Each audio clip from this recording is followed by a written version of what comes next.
And sir ఇప్పుడు justice Hema committee గురించి మాట్లాడుకుంటే మలయాళం ఇండస్ట్రీకి సంబంధించి అంటే ఆ ఇండస్ట్రీకి సంబంధించి అంటే ఎవరెవరైతే ఉన్నారో అని చెప్పేసి చాలా మంది పేర్లు బయటకు వస్తున్నాయి. జయసూర్య అని చెప్పేసి, నివిన్ అని చెప్పేసి.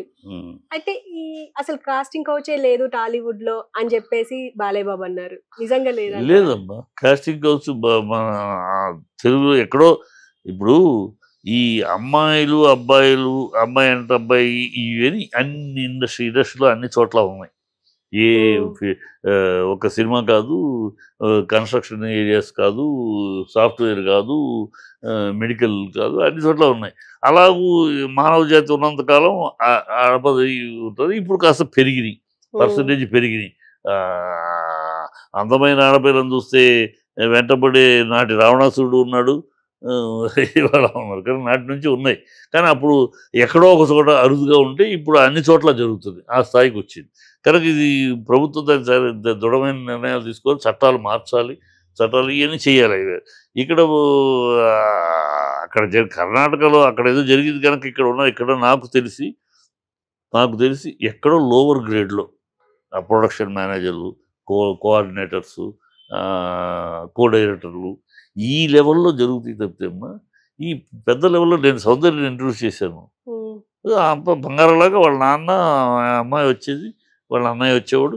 బంగారంలాగా ఇంటి పిల్లలాగా అంకుల్ సార్ అని పిలిచేది, అంకుల్ని పిలిచేది. మా నాన్నని అప్పాజీ అని పిలిచేది. అలాగే ఉండేది చివరిదాకా, అలాగే ఉంటుంది. అలాగే బంగారంలాగా పనిచేసేది, బంగారంలాగా లేచేది, బంగారంగా వెళ్ళింది. సో ఏనాడైనా ఆ దృష్టితో కానీ ఆ ఆలోచనతో పాత్రకి సరిపోయిన పిల్ల, నా పాత్రకి సరిపోయిందా లేదా, నా బెడ్కి సరిపోద్దా లేదని ఏ డైరెక్టర్, ఈ కోట్లు పెట్టి సినిమా తీసి ఏ డైరెక్టర్, ఈ ప్రొడ్యూసర్ అది ఆలోచించడం. ముందు ఎలా చేసుకున్నాడు, నా కథకి పాత్ర, ఈ పాత్రకి ఈ అమ్మాయి బాగుంటుందా, ఈ అమ్మాయి బాగుంటుందా ఆలోచిస్తాం. నేను ఈ అమ్మాయి బాగుంటుందా, ఈ అమ్మాయి బాగుంటుంది, నేను ఈ ఫలానా అమ్మాయి బాగుంటుంది అని అనుకున్నాక పక్కన ఉన్న అమ్మాయి ఏమనుకుంటుంది అంటే, నాకన్నా అందంగా ఉందా, నేను చాలా అందంగా ఉన్నాను అంటుంది.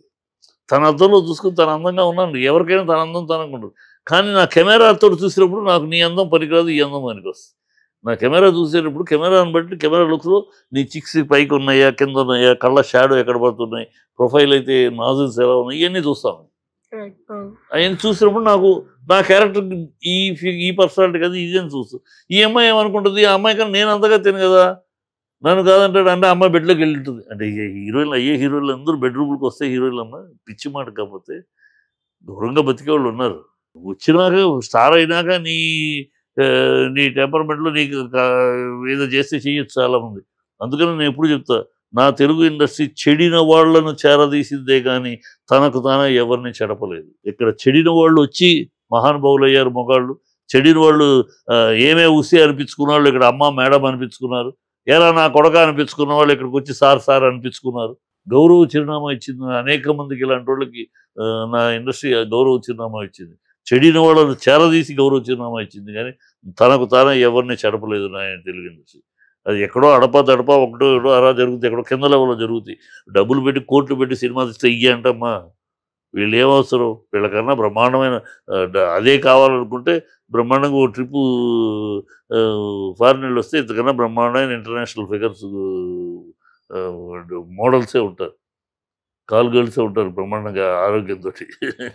అంటే ఉన్న చెప్తాను అంటే అదే దానికోసం అయితే సినిమాలు అవసరం లేదు, కోట్లు పెట్టి సినిమా తీయట్లేదమ్మా. దానికోసం అయితే ఇక్కడ సినిమాలు తీసేది ఒక తపన, ఒక కష్టాలు ఎంతో పని చేస్తూ ఉంటాం.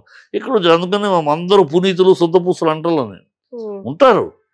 ఎక్కడో ఒకళ్ళు అలా అంటారు. వాళ్ళ బట్టి ఇండస్ట్రీ మొత్తం అంటే ఎట్లా, ఎక్కడో దౌర్భాగ్యులు ఉంటారు. కానీ బాలయ్య బాబు మీదనే చాలా ఆరోపణలు వచ్చినాయి. ఆ మధ్య రాధిక ఆప్టే గురించి కూడా మీరు వినే ఉంటారు. తనే అన్నది అంటే ఇలా అన్నారు అని చెప్పేసి. మీరు సరదాగా అంటాడమ్మా. ఇప్పుడు ఆడపిల్లతో చనువుగా షూటింగ్ చేస్తున్నప్పుడు సరదాగా జోకులు వేస్తూ ఉంటారు. సరదాగా జోకులు వేయటానికి ఒకసారి ఒక పెద్ద హీరోయిన్ చెప్తాను, పెద్ద హీరోయిన్ మేము ఉండగానే సెట్లో మొజాయిక్ ఫ్లోరింగ్, ఆ హీరోయిన్ గబగబని వెళ్తాను. పెద్ద హీరోయిన్ జాగ్రత్త అంతా మొజాయిక్ జారి పడతారు. అయినా ఏముందిలే, మీరు జారి పడితే మాత్రం జారి పడ్డా ఏముంది, ముందు పిల్లర్స్ వెనకాల పిల్లోస్ ఉన్నాయి మీకు అన్నారు సరదాగా. ఆయన పెద్ద హీరోయిన్. మరి మీకు ముందు వెనకటంలో పిల్లు వస్తున్నాయి, మీరు పడినా బాధలేదు, మేము పడితే ఎముకలు విరిగిపోతాయి కానీ మీకేముందన్నారు. అందరూ బొల్లుమని నవ్వారు. ఒక సరదా. దాన్ని బూత్‌గా తీసుకుంటే బూత్‌గా అన్నట్టు. కానీ ఆయన సీనియారిటీని బట్టి ఒక సరదాగా అన్నాడు. పోండి సార్ భలే మీరు అని నవ్వుకుంటూ వెళ్ళిపోయింది. సో అట్లా ఉంటాయి కొన్ని సరదాలు. అంటే ద్వంద్వార్థపు జోక్స్ ఉంటాయి. అది సరదాగా చలపతిరావు గారు సెట్‌లో ఉంటే చనిపోయి ఎక్కడ ఉన్నాడు ఆయన సెట్‌లో ఉంటే జోకులు వేస్తూ ఉంటాడు. శోభన్ బాబు కూడా అంత మంచి పేరున్న శోభన్ బాబు మంచి డీసెంట్ మనిషి కూడా ఆయన కూడా హీరోయిన్‌లతో సరదా జోకులు వేస్తాం.